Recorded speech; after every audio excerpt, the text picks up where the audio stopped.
다윗은 인구조사를 함으로 하나님께 범죄하였죠. 하나님의 징계가 임하자 다윗은 진심으로 회개를 했습니다. 그러자 하나님께서는 다윗에게 제단을 쌓으라라고 말씀하십니다. 18절입니다. 여호와의 천사가 가세에게 명령하여 다윗에게 이르시기를 다윗은 올라가서 여부수 사람 오르난의 타작마당에서 여호와를 위하여 제단을 쌓으라 하신지라. 하나님께서 이제 이스라엘 징계하기 위해 보낸 천사가 오르난 타작마당 곁에 서 있었습니다. 하나님의 징계가 이제 시작되는 곳이죠. 그곳에서 하나님을 위하여 제단을 쌓으라고 합니다. 하나님을 위하여 제단을 쌓으라. 이 말은 하나님께 제사를 지내라라는 거죠. 하나님은 죄사함, 죄를 사하기 위해서 희생 제물을 드려라, 이제 이 말씀을 하시는 거예요. 왜냐하면 피 흘림이 없이는 뭐가 없습니까? 사함이 없어요. 그러니까 피 흘림이 없이는 사함이 없다. 피를 흘려야 죄사함이 있다라는 겁니다. 하나님께 드리는 제사는 죄사함을 위한 피 흘림의 제사예요. 하나님께서 그냥 무조건 그래 용서해 줄게 하고 그냥 덮어주지 않으신다라는 거예요. 왜냐? 죄를 지으며 그 값을 치러야 되기 때문이죠. 이처럼 하나님은 저와 여러분의 죄를 사하기 위해서 예수님을 화목 제물로 보내주셨습니다. 우리가 그냥 하나님께 용서받은 것이 아니에요. 예수님께서 십자가에서 피 흘려 죽으셨기 때문에 저와 여러분이 죄사함을 받은 겁니다. 예수님께서 희생 제물, 화목 제물이 되신 거죠. 다윗은 이 갓 선지자가 전해준 말씀대로 오르난 타작마당으로 올라갔습니다. 오르난이 타작마당에서 밀을 타작하고 있을 때 천사가 나타났습니다.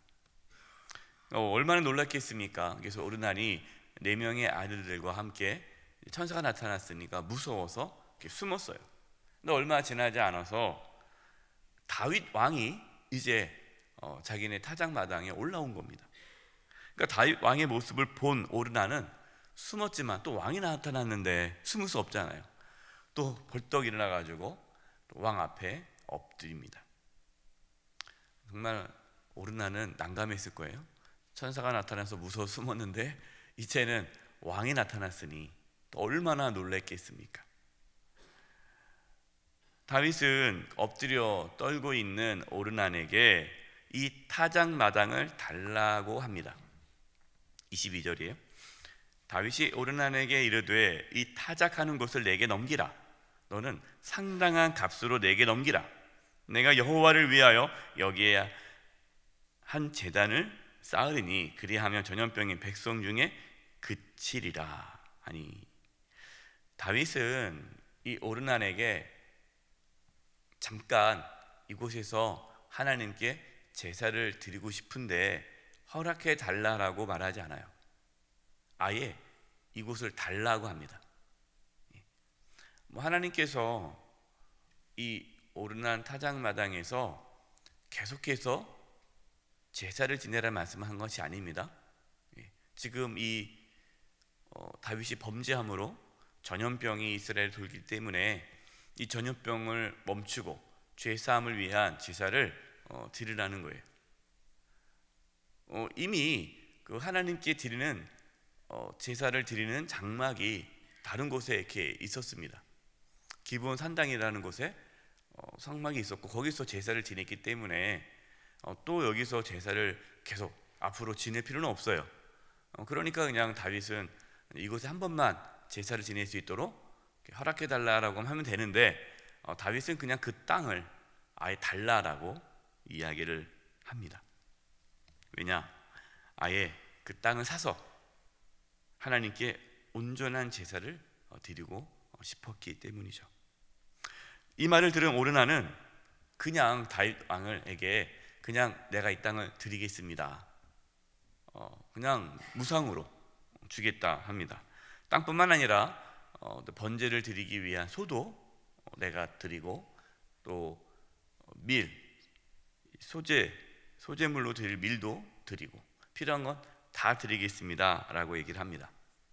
그러자 다윗 왕은 거절을 하죠. 아유, 고맙다 받는 것이 아니라 거절을 합니다. 24절입니다. 다윗 왕이 오르나에게 이르되 그렇지 아니하다. 내가 반드시 상당한 값으로 사리라. 내가 여호와께 드리려고 내 물건을 빼앗지 아니하겠고, 여기 중요한 말씀이에요. 값 없이는 번제를 드리지도 아니하리라 하니라. 다윗은 자신이 하나님께 범죄했기 때문에 하나님께 온전한 희생 제물을 드리기를 원했는데 값없이 그냥 공짜로 번제를 드리고 싶지 않았습니다. 철저하게 자신의 죄를 고백하면서 죄값을 치르겠다라는 거예요. 여러분, 이 말씀을 오해하면 안 됩니다.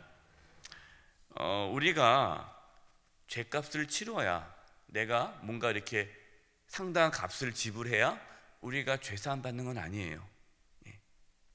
예전에 천주교에서는 면죄부라고 해서 헌금을 많이 하면 그 헌금한 금액만큼 죄사함 받는다 해서 헌금을 강요했단 말이에요.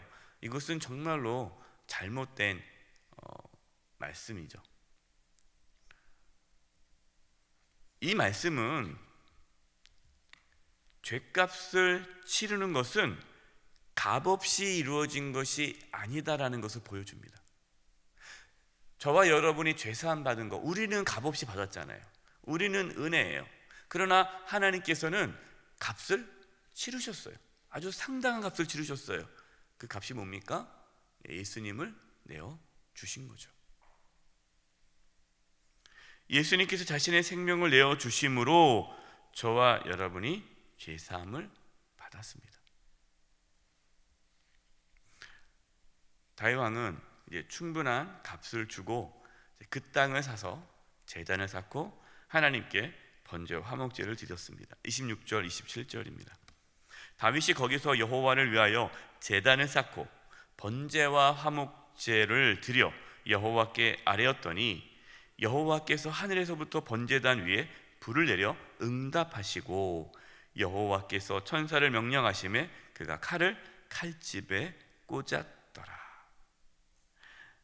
하나님께서 그 제사를 받으셨습니다. 하늘에서 불이 내렸다. 이 불이 내려왔다라는 것은 하나님의 임재, 하나님의 응답을 말하는 거죠. 하나님께서 받으신 거예요. 그리고 천사가 칼을 칼집에 꽂았다라는 것은 하나님의 심판이 멈추었다라는 거죠.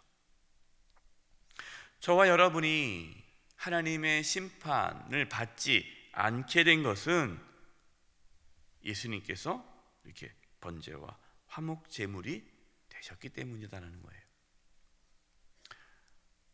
이제 나중에 이 오르난 타작마당 위에 솔로몬이 하나님의 성전을 짓습니다. 그리고 나중에 이 오르난 타작마당은 어떤 곳이 되느냐? 예수님께서 십자가에 못 박히신 골고다 언덕이 돼요.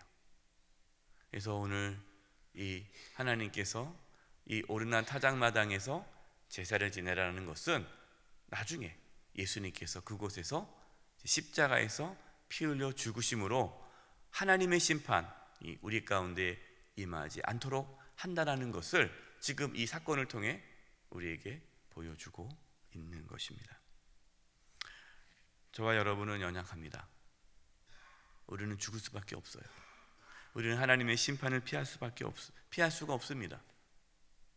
그러나 예수님께서 저와 여러분 대신 십자가를 지시고 그 십자가에서 피 흘려 죽으심으로 저와 여러분은 하나님의 심판을 받지 않게 되었습니다. 우리는 오늘도 그 십자가의 은혜와 사랑을 붙잡고 하나님의 은혜의 보좌 앞으로 나아갈 수 있기를 바랍니다. 이 새벽에 다시 그 십자가의 은혜에 감사하고, 하나님, 내가 예수 그리스도의 십자가의 그 보혈을 의지하고 하나님께 나아가오니 이 시간에 하나님의 임재가 있게 해달라고 기도하시기 바라고, 늘 죄사함의 은혜를 경험하심으로 하나님의 임재 가운데 살아가는 축복이 있기를 간절히 축원드립니다. 기도하겠습니다. 하나님 아버지, 죽을 수밖에 없는 저희들, 예수님께서 십자가에서 피 흘려 죽으심으로 구원해 주시고 하나님의 자녀 되게 하신 은혜 참 감사합니다.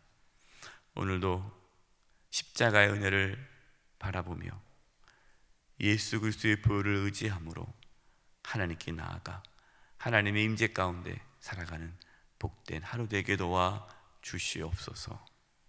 예수님의 이름으로 기도드립니다. 아멘.